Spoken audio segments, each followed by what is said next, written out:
Dr. Garg, you want to take this in terms of mildly symptomatic patient. Is Fabiflu meant for them, Dr. Garg? What are you recommending for mildly symptomatic patients at the moment?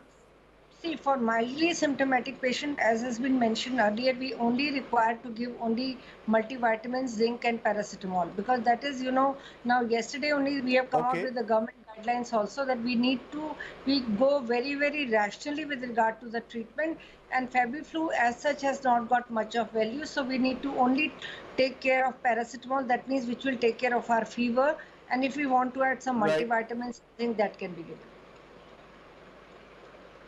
And for those with moderate symptoms, should we be taking dexamethasone? Is that the right treatment to take? What are you recommending for moderate symptoms?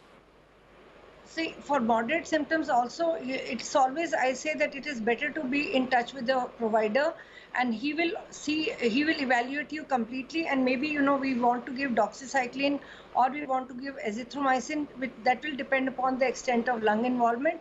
And, we can initiate dexamethasone or prednisolone. Dexamethasone is a much better drug to be given, but everything has to be initiated under the supervision of a doctor so that he can monitor you through and through. So that's where, but again, I'll say that monitoring of your oxygen level every 4 hours is very, very important.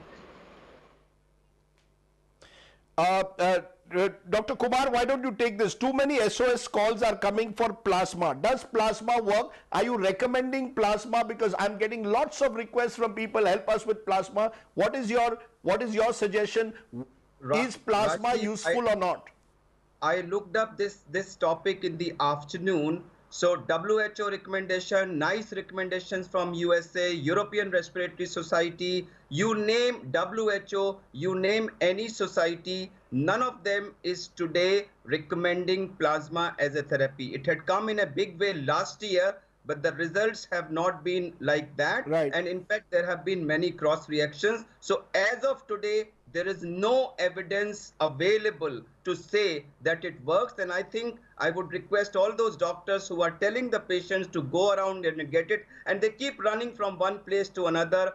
I think today, no international society is recommending plasma as a treatment therapy.